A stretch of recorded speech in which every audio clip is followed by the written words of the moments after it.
El derecho en la iglesia.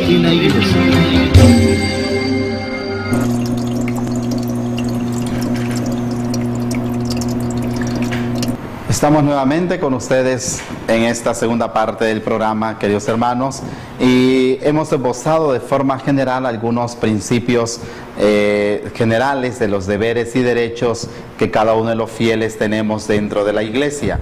Ahora, de forma particular, pues vamos también a hablar de las obligaciones y derechos de los fieles laicos propiamente. Hablamos de derechos y obligaciones de los fieles cristianos en general. Ahora, los fieles cristianos, ¿qué les compete hacer? Los fieles laicos, además de las obligaciones y derechos que son comunes a todos los fieles cristianos y de los que se establecen en otros cánones, tienen obligaciones y derechos que se enumeran en los siguientes cánones. Igual entonces, así como por eso hablamos de fieles en general y fieles laicos. En unos apartados anteriores también, unos programas anteriores, se hacía referencia a la diferencia, quién es laico y quién no es laico, es decir, la contraposición, no contraposición, sino más bien la distinción entre clérigo y laico.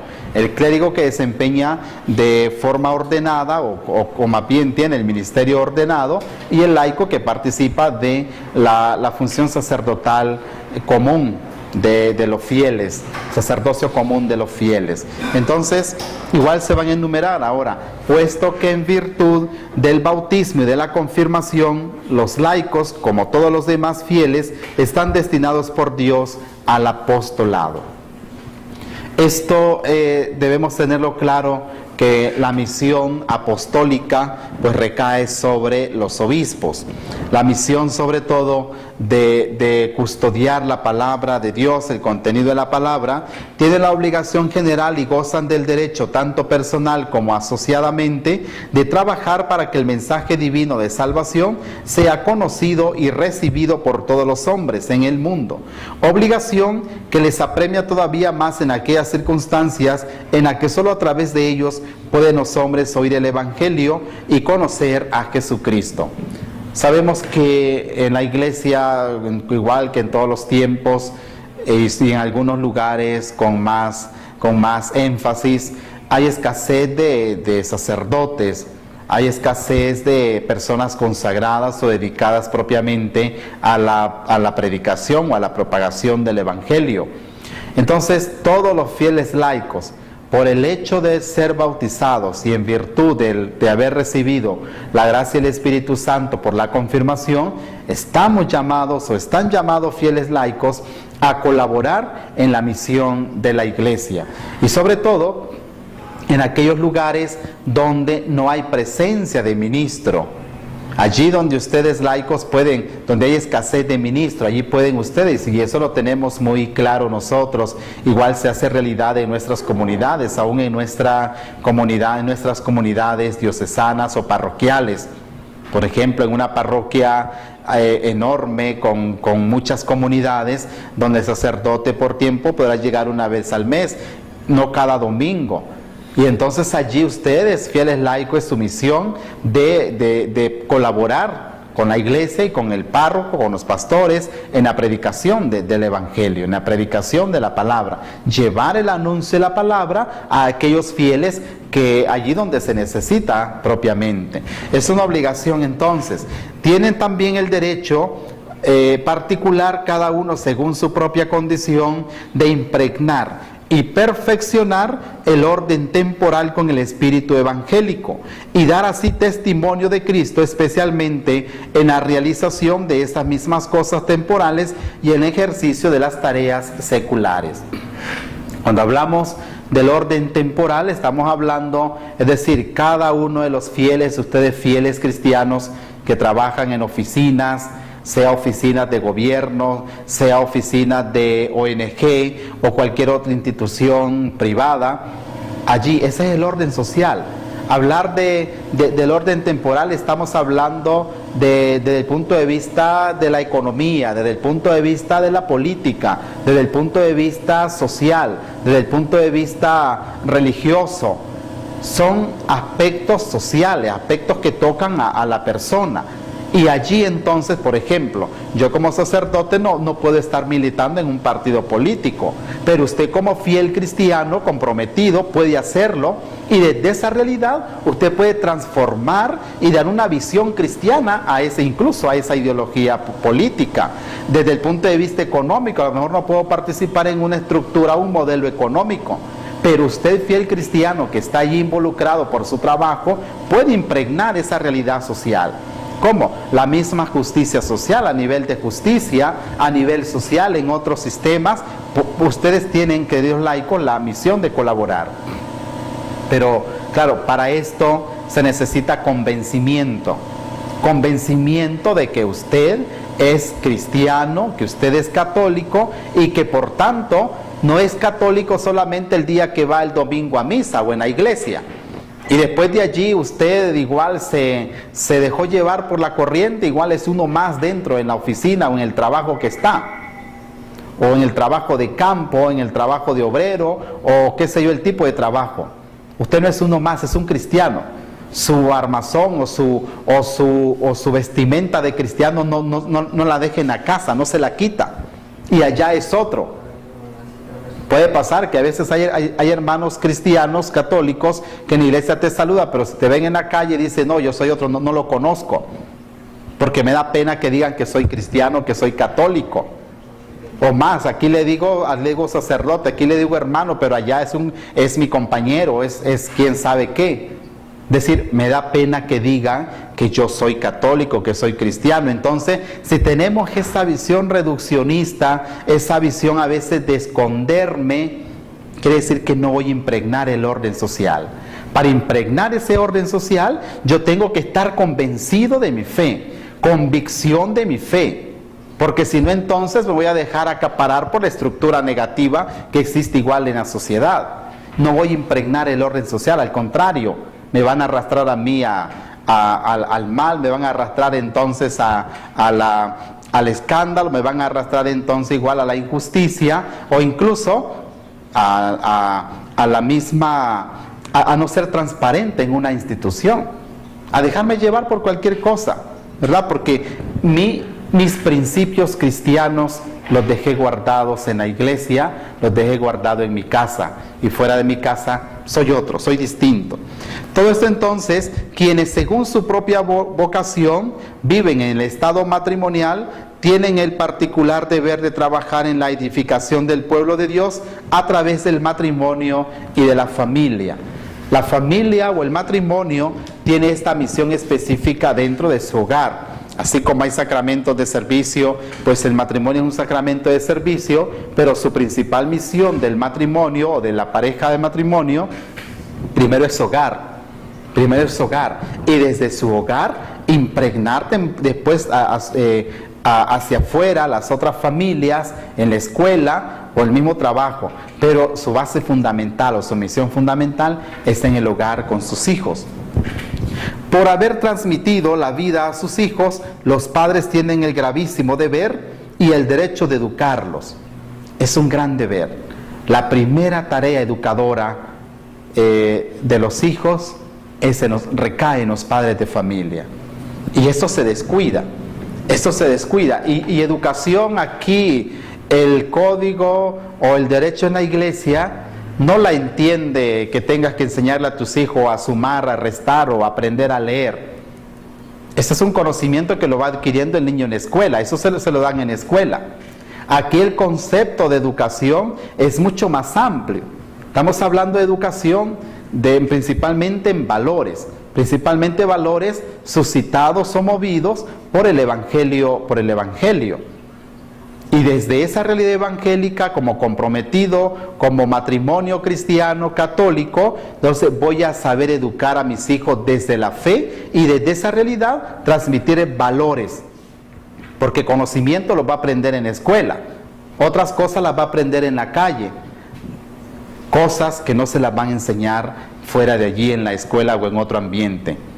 De ahí entonces que la base sólida de la educación está en el hogar. Está en el hogar, porque si se descuida esto, puede ser que estamos construyendo un monstruo de cerebro, pero no tiene nada en el corazón. es un ser vacío, es un ser que no tiene principios humanos. ¿De qué nos sirve un cerebro andando si no tiene corazón? No es una persona, no es un ser humano. Entonces, en primer lugar, es construir un ser humano y después todo lo demás. Y sobre la base humana se constituye y se solidifica todo lo demás que pueda haber en la persona. Los fieles tienen derecho entonces a que se les reconozca en los asuntos terrenos aquella libertad que compete a todos los ciudadanos. Sin embargo, al usar de esa libertad, han de cuidar de que sus acciones estén inspiradas en el espíritu evangélico. Así es que, querido hermano fiel cristiano, tienes ciertamente esa libertad para impregnar el orden social, para realizar tu acción apostólica, pero esa acción apostólica debe estar acompañada del testimonio. Y esa acción apostólica, es decir, igual puede ser en la medida que yo puedo transmitir, tiene que ser de acuerdo a los principios evangélicos y es más también a los principios doctrinales que tiene la Iglesia Católica. Porque si no, estoy transmitiendo ideas erróneas, equivocadas, que al final voy a llevar a un error o a una equivocación a las demás personas. Luego entonces tiene que corresponderse, como nos dice el mismo canon, de acuerdo al magisterio de la Iglesia, a la doctrina propuesta por la Iglesia, evitando a la vez presentar como doctrina de la Iglesia su propio criterio en materias opinables. Por ejemplo, puede decir, y a veces cometemos graves errores por esta persona, es que la Iglesia dice, o es que tal vez porque lo dijo un sacerdote, a lo mejor es su opinión personal. Y aquí hay que cuidar mucho. Lo que es la opinión personal que yo doy sobre un determinado tema, a decir, esta es la postura de la Iglesia. Y la postura de la Iglesia no es errónea, no debe ser equivocada. Mi posición personal está sujeta a juicios erróneos. Mi posición personal puede variar. Pero los principios evangélicos, los principios del magisterio de la Iglesia, eso no están sujetos a esas situaciones personales. Y sobre todo, cuando se trata de materias opinables, aquí hay que tener mucho cuidado, porque igual yo puedo opinar a mi modo, sin fundamentar mi opinión. Todo esto vale para todos los cristianos en cualquier ámbito. Entonces, luego, los laicos que sean considerados idóneos tienen capacidad de ser llamados igual a colaborar por los sagrados pastores en otras áreas, sobre todo igual se concreta, por ejemplo, en nuestras comunidades parroquiales, también a nivel diocesano, que muchos hermanos laicos colaboran con la Iglesia. Llámese, por ejemplo, abogado, llámese también cualquier otra persona especializada en una materia para tomar parte en alguna estructura eclesial. Pero para eso se requieren unos principios cristianos también en la persona. Puede ser llamado a colaborar incluso en la misma misión de la Iglesia, igual también en las mismas parroquias, como catequistas, como predicadores, como ministros dentro de la comunidad eclesial, que igual son servicios que se prestan, pero desde el punto de vista laical, tú estás dando un servicio a la misma Iglesia. Y ese servicio es porque te lo han concedido los pastores dentro de la comunidad eclesial. Y sobre todo, puede ser para desempeñar un oficio eclesiástico. Puede ser, entonces, de acuerdo también a las prescripciones del derecho, por ejemplo, de acuerdo a la escasez de sacerdotes, en un momento, por ejemplo, un laico puede bautizar en caso de necesidad, que igual siempre en caso de necesidad, de acuerdo a las normas del derecho.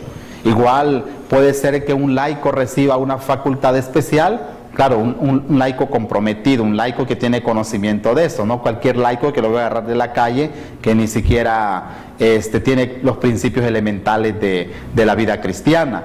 Entonces, un laico puede incluso recibir una autorización especial en caso de necesidad, como ya alguna vez en nuestra diócesis se ha dado, para asistir a un matrimonio, por ejemplo.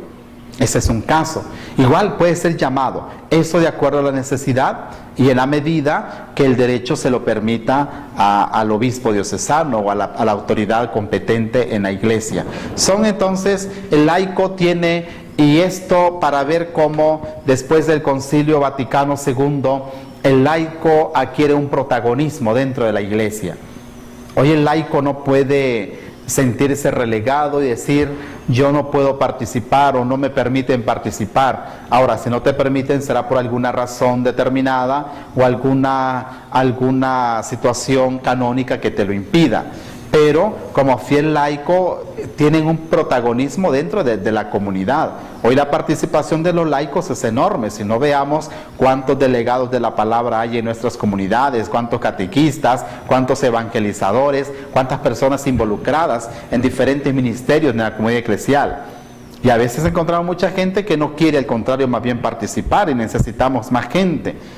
Pero no nos gusta asumir o no les gusta asumir un compromiso.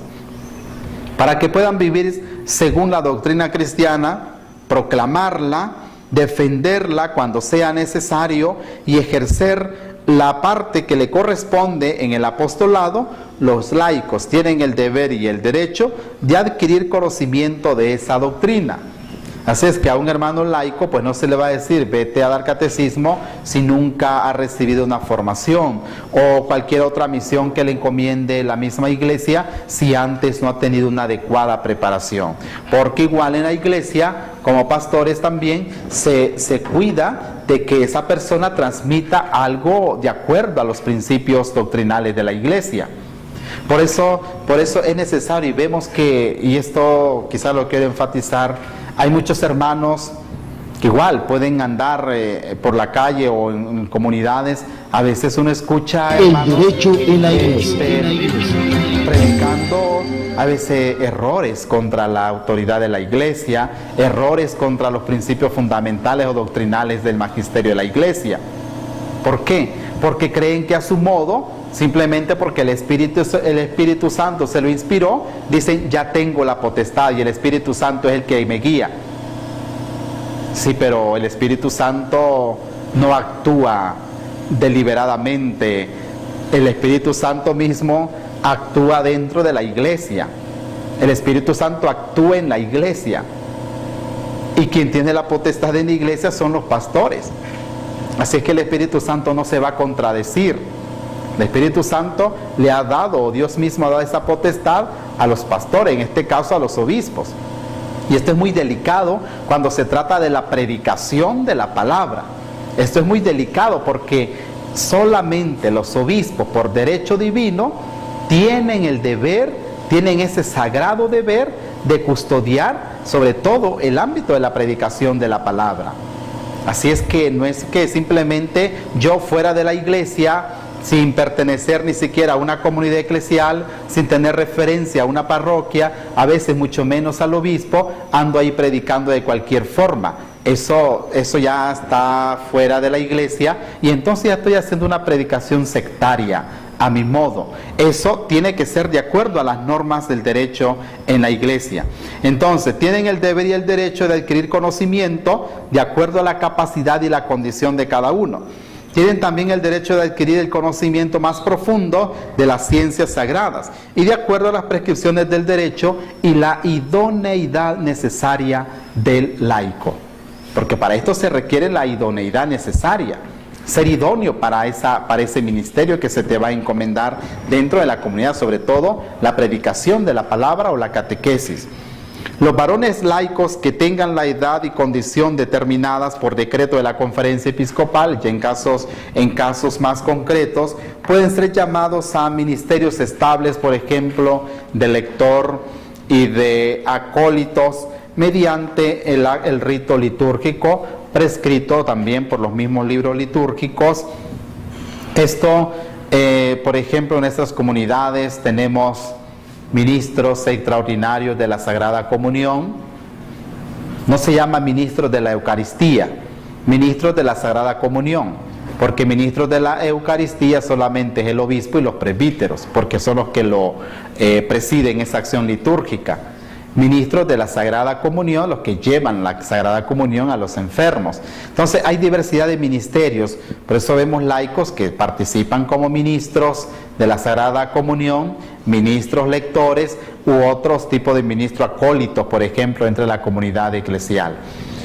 Pueden ser llamados por la autoridad competente de acuerdo a las normas prescritas por la conferencia episcopal. Por encargo temporal, los laicos pueden desempeñar la función de lector en las ceremonias litúrgicas. Y así tenemos en nuestras ceremonias litúrgicas, por ejemplo, participa una cantidad de personas al mismo tiempo como ministerios propios ya dentro de la comunidad eclesial.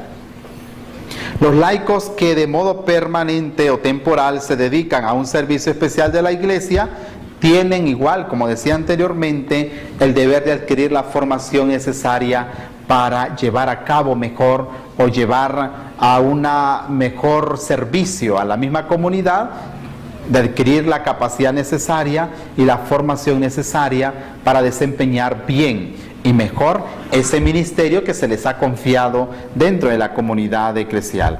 Luego igual se dice que también estos ministros son como una prohibición que aparece también en el código. Estos ministros, llámese ministros extraordinarios de la Sagrada Comunión, llámese ministro lector o acólito, todos los demás ministros que ministerios laicales, el código lo prohíbe taxativamente diciendo, ese servicio que hacen no pueden, porque se puede dar el error, puede darse equivocadamente o malintencionadamente, de que ese servicio sobre todo anden buscando dinero.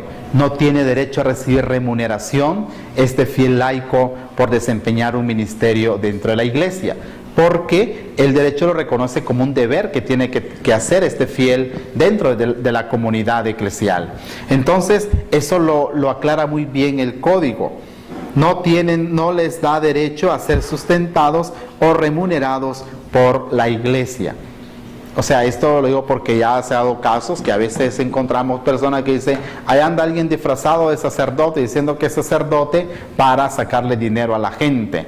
O cualquier forma buscando de cómo hacer para sacar bienes a las personas o engañar a las personas.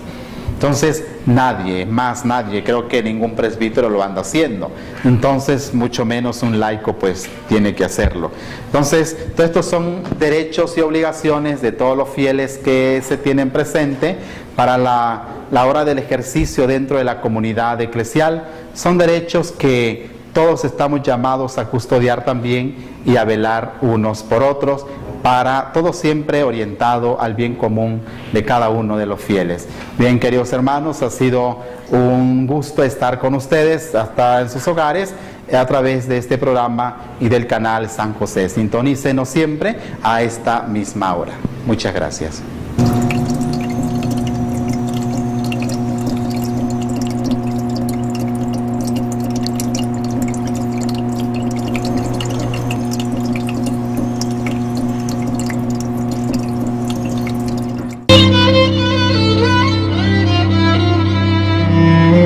El derecho en la Iglesia.